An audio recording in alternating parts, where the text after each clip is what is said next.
네, 회의를 시작하겠습니다. 최근에 우리나라의 경제정책을 들여다보면 과연 경제정책이 일관성이 있느냐 하는 것에 대해서 매우 의심하지 않을 수가 없습니다. 사실 대통령께서는 우리가 기적적으로 코로나 사태 이후에 경제를 선방했다고 이렇게 얘기를 했습니다. 좀 대통령께서 실상을 좀 명확하게 파악을 하시고 밑에서 얘기하는 대로만 발표하시지 않았나 하는 생각이 듭니다. 특히 저는 이번에 정부의 경제정책과 관련해서 아주 말씀드리고 싶은 것은 과연 경제정책의 일관성과 합리성을 지니고서 경제정책을 하고 있느냐. 이러한 경제정책을 가지고 과연 현재 코로나 바이러스로 인해서 엄청나게 지금 어려운 우리 경제 상황, 민생 문제를 해결할 수 있느냐 하는 것에 대해서 매우 의심을 하지 않을 수가 없습니다. 우리가 지난 5월 달에서부터 시작을 해가지고 이 코로나 바이러스로 인해서 어려움을 겪는 국민들을 향해서 재난 소득이라고 하는 것을 가구당 100만 원씩을 지급을 했습니다. 그런 정부가 그 다음에 최근에 나타난 소위 재산세 증가율을 볼 것 같으면은 과연 뭐 때문에 그런 재난 소득을 갖다가 지급했는지에 대한 의심을 하지 않을 수가 없습니다. 지금 사실 세계 어느 나라가 이 코로나 바이러스를 만나가지고서 어떤 세금인지 세금을 인상하는 노력을 하는 나라가 있느냐 한번 찾아보시기 바랍니다. 실질적으로 주고서 다시 뺏어가가지고서 그 다음에 그 자체가 경제에 무슨 효과가 있다고 생각하는지 저는 경제정책 당국자들에게 묻고 싶습니다. 지금 실질적으로 얘기를 하면 따져보면은 지금 우리나라의 소위 제조업에 제가 느끼기에는 한 40% 정도 이상이 매우 심각한 상황에 있지 않나 이렇게 생각을 합니다. 그리고 이 사람들이 과연 어떻게 이 재난을 갖다가 극복할 수 있는지에 대한 아무런 전망도 보이지 않습니다. 그런데 정부는 막연하게 한국판 무슨 뉴딜이라고 하는 것을 발표만 했지 구체적으로 지금 코로나 바이러스 사태로 인해서 발생하고 있는 여러 가지 민생구나 경제의 어려움 이런 등등을 어떻게 해결해야 되는 구체적인 방안이 전혀 보이질 않습니다. 잘 아시다시피 세계 경제도 굉장히 어려운 상황에 지금 점점 돌입하고 있는 것 같습니다. 즉 우리나라는 수출을 해서 그동안에 경제 성장을 이끌어왔던 나라인데 수출의 가능성이 점점 희박해 보이는 이런 상황에서 과연 경제정책의 방향이 어디로 가는지 이것에 대한 제시가 아무것도 없습니다. 그저 나온다는 얘기가 최근에 부동산 투기와 관련해서 부동산 투기 이외에 아무것도 경제정책의 방향이 보이질 않습니다.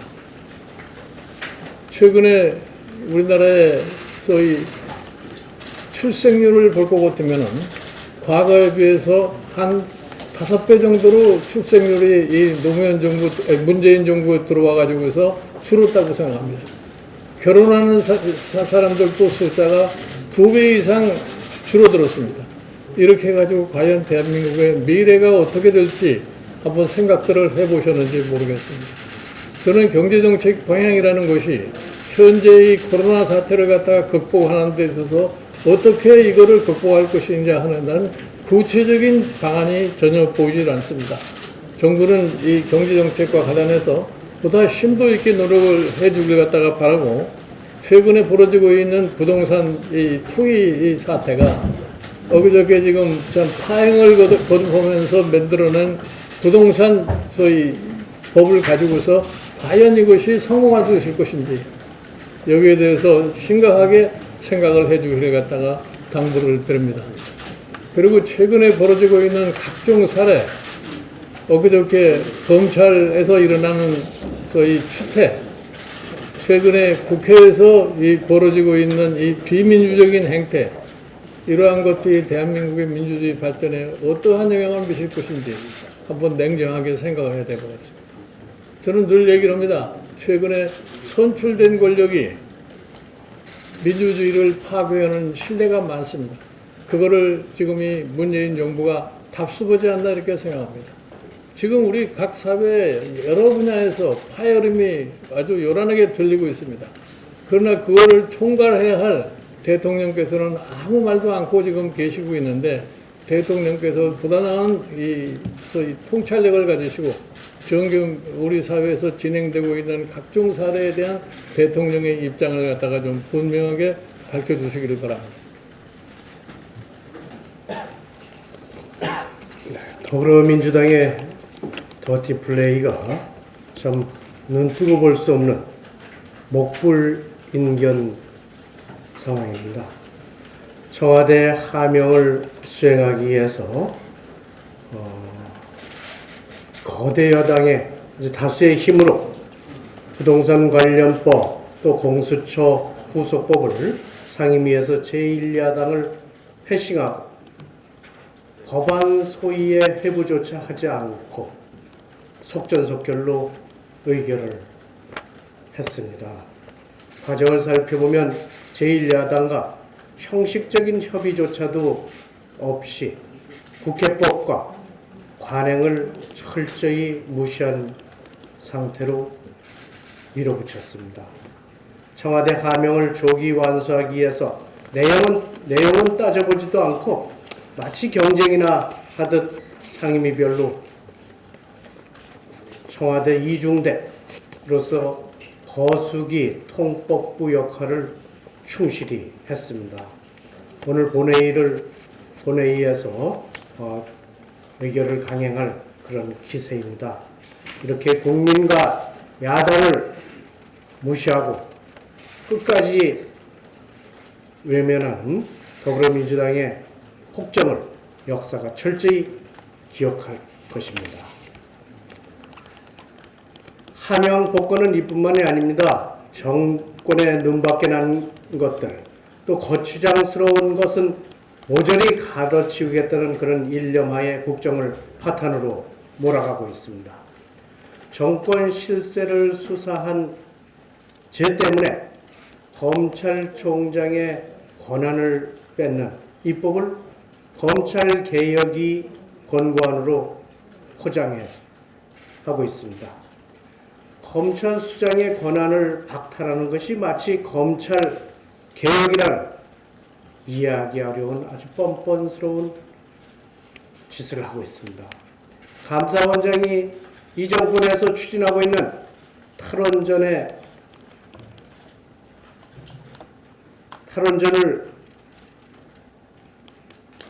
지적하는 그런 월성 1호기 폐쇄 감사 결과가 발표될 것을 우려해서 마치 마녀 사냥식으로 공격을 하고 있습니다.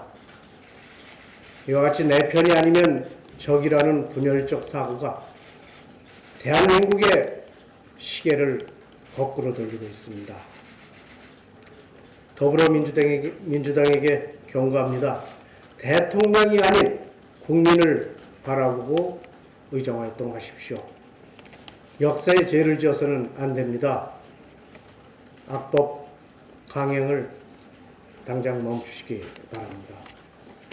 문재인 정부의 빵점 성인지 감수성이 나라를 망신시키고 있습니다. 지난 28일 한국과 뉴질랜드 정상통화에서 뉴질랜드 총리가 한국의 외교관이 2017년 성추행 사건에 대해서 언급을 했습니다. 정상간 통화에서 이런 언급을 하는 것은 매우 이례적이고 사안이 심각한 것입니다. 한국의 외교관이 뉴질랜드 직원을 성추행한 혐의로 뉴질랜드 법원에서 체포영장이 발부됐습니다. 외교 당국은 해당 직원에 대해서 감봉 1월에 경징계를 처하고 뉴질랜드에서 요구하는 인도 요청에 대해서 3년 가까이 무시를 했습니다. 이러다 보니 급기야 뉴질랜드 총리가 정상간 통화에서 언급을 한 것입니다. 참 무대책이고 이런 무책임하고 후진적인 외교, 우리나라 외교 행정 또 하나의 망신사를 그었습니다. 이 정부의 연이은 성추문 기가찰 노릇입니다. 안희정 전 충남지사, 우거돈 전 부산시장, 박원순 전 서울시장이 모두 직원들에 대한 성폭력으로 중도 하차했습니다. 이에 대해서 CNN은 문 대통령이 페미니스트를 자처했지만 성폭력에 대해서는 침묵하고 있다. 얼마나 진지하게 성적 괴롭힘에 대해서 인식을 가지고 있는지 의문을 불러일으키고 있다 하고 강하게 비판을 했습니다. 이 표리부동한 문 정권의 성인지인 감수성, 이에 대한 참 국제적인 수치, 우리 국민들의 몫인 것 같습니다. 이런 성추행에 대한 사안이 매우 엄중합니다. 성추문에 대한 국가 이미지 계속 이렇게 더 씌워지고 있습니다. 대통령께서는 이 외교 문제가 더 이상 비화되지 않도록 신속하게 대처해 주시고 또 국가의 품격을 높이는 그런 특단의 방안을 만들어 주시기 바랍니다.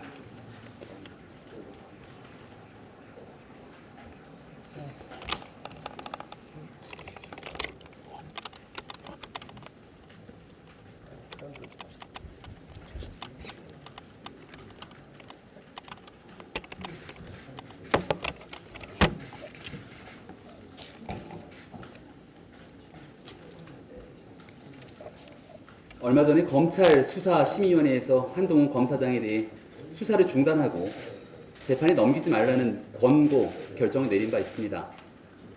당시 한동훈 검사장이 이런 말을 했습니다. 지금 이 말도 안 되는 상황은 권력을 반대하는 수사를 하면 어떻게 되는지 본보기를 보여주는 것이라 생각한다. 나는 이 위원회가 나를 불기소하라는 결정을 하더라도 법무부 장관과 중앙수사팀이 나를 구속하거나 기소하려 할 거라 생각한다. 한동훈 검사장의 예언처럼 수사심의위원회의 불기소 권고 결정에도 불구하고 이들은 한 검사장에 대한 수사를 이어갔습니다. 그리고 어제 오늘 각종 뉴스를 장식하고 있는 것처럼 사상 초유의 막장 압수수색, 현직 검사의 육탄전이 벌어지고 말았습니다. 한동훈 검사장의 불기소 권고를 내린 수사심의위원회는 문재인 정부 출범 이후 도입된 제도입니다. 바로 이 위원회의 결정이 내려지고 나서도 아랑곳하지 않은 채 무리한 수사를 이어가는 모습을 보니까 한 검사장이 지난 발언을 자꾸만 더 돌아보게 됩니다. 권력을 반대하는 수사를 하면 어떻게 되는지 본보기를 보여주기 위한 것이라 생각한다. 추미애 법무부 장관과 이성윤 서울중앙지검장 그리고 청와대가 주도하는 이 막장 드라마의 결말이 과연 어떻게 날지 수많은 국민께서 지켜보고 계십니다. 쪽대본으로 연명하는 막장 드라마처럼 원칙은 온데간데 없이 사라진 채 오직 자신들의 편의와 이익을 위해 국정을 운영하는 오만과 독선의 시간도 이제 얼마 남지 않았습니다. 반칙과 특권 없는 세상 만들겠다던 문재인 대통령이 꿈꾸던 검찰개혁의 모습이 바로 이런 막장 드라마의 모습인 것인지 이쯤 되면 대통령이 직접 나서서 국민 앞에 소상히 설명해 주시기 바랍니다.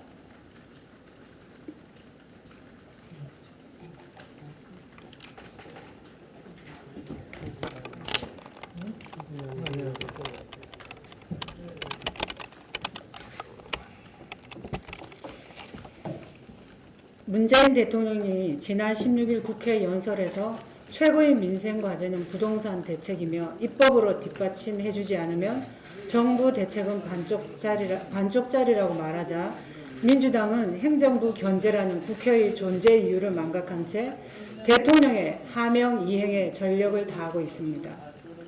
민주당은 군사작전을 하듯이 법사위, 기재위, 국토위, 행안위를 일제히 열어 상정 당일 표결이라든 전례 없는 일방통행으로 임대차 3법 등 부동산 시장에 큰 혼란을 야기할 관련 법안을 속전속결로 통과시켰습니다. 운영위에서는 공수처법을 단독 처리, 통일부 장관, 국정원장, 청문보고서 역시 야당을 배제하고 단독 채택했습니다. 애초부터 야당은 안중에도 없었고 국회법상 대체토론, 축조심사, 찬반토론, 소위심사, 숙려기간 등 국회법상 명시된 절차조차 깡그리 무시했습니다. 부끄러운 줄도 모르고 청와대 거수기 노릇에 열중하며 국회를 통법부로 전락시켰습니다. 급기 어제는 법사위가 개의되지도 않았는데 상정 예정 법안이 국회의원 정보 시스템에 대한 반영 폐기로 표기되는 초유의 일까지 발생했습니다. 민주당 출신 국회의장, 민주당 삼선 의원 출신 사무총장이 국회 사무처마저 하수인으로 만든 건 아닌지 심히 걱정스럽습니다. 추미애 장관의 국회 모독은 도를 넘은 지 오래되고 소설 쓰시네 등의 거친 입은 일상이 되어버렸습니다. 현 정권의 눈에 가시는 윤석열 총장과 각을 세우고 있는 추 장관은 국민의 인권 옹호가 아니라 문 대통령의 호위무사로 전략해버렸습니다. 심지어 추 장관의 독선으로 불거진 권력 갈등은 검사장과 부장검사 간 육탄전을 벌이는 막장 드라마까지 연출하고 있습니다. 검찰개혁 일환으로 자신들이 도입한 검찰수사심의위원회를 스스로 부정하고 식물검찰총장으로 만들 법무검찰개혁위원회에 권고하는 수용 의사를 밝히고 있습니다.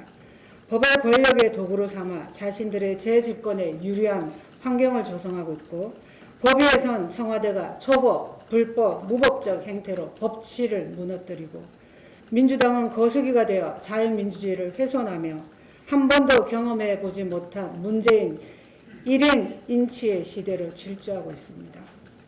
국민의 힘이 아니면 저들의 폭주를 막을 방법이 없습니다. 죽어가는 국회와 대한민국을 위해 국민들께서 함께 해주실 것을 간곡히 호소드립니다. 그 다음 부산 폭우에 대해서 말씀드립니다. 지난주에 부산에 내린 집중호우로 도심 한가운데 지하차도에 사람이 갇혀서 3분의 소중한 목숨이 익사로 잃어버렸습니다. 그 유가족이 부산시와 정치권이 지금껏 제대로 된 설명조차 없다며 청와대 국민청원을 제기하며 대통령님 사람이 먼저죠라고 묻고 있습니다. 그 길은 사실 KTX를 이용해서 해운대나 동래로 가는 시민들은 거의 차량 통과를 하게 되는 문 대통령도 과거 변호사 시절에 또 청와대 근무 당시에 수차례 이용했던 길입니다. 문재인 대통령은 세월호 유가족을 만나 국민 한 사람 한 사람의 생명과 안전을 무엇보다 귀하게 여기겠다고 말씀하셨습니다. 살균제 피해자를 만나서는 더 이상 안전 때문에 억울하게 눈물 흘리는 일이 없도록 하겠다고 말씀하셨습니다. 하지만 지금 이 순간에도 피눈물 흘리는 국민이 있습니다. 그 국민들은 그 억울한 인재로 죽음을 당했지만 단체 행동도 하지 않았고 천막도 치지 않고 너무나 순수하고 순박하게 가족들끼리 조용히 장례를 치른 우리의 많은 이웃들입니다. 이번 사망사건은 성추행 사건으로 시장 사퇴를 해서 부산시장이 공백이고 또 그날은 해당 지하차도가 있는 부산 동구청장은 휴가 중이었습니다. 언제 돌아왔는지 모르겠습니다. 그때 부산에는 누가 있었는지 묻고 싶습니다.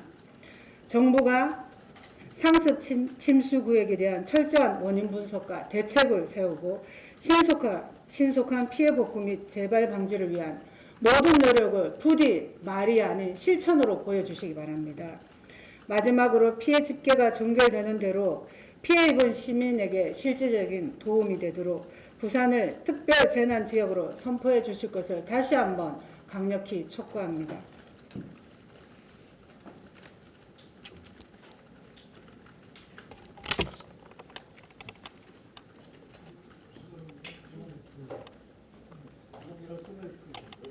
네.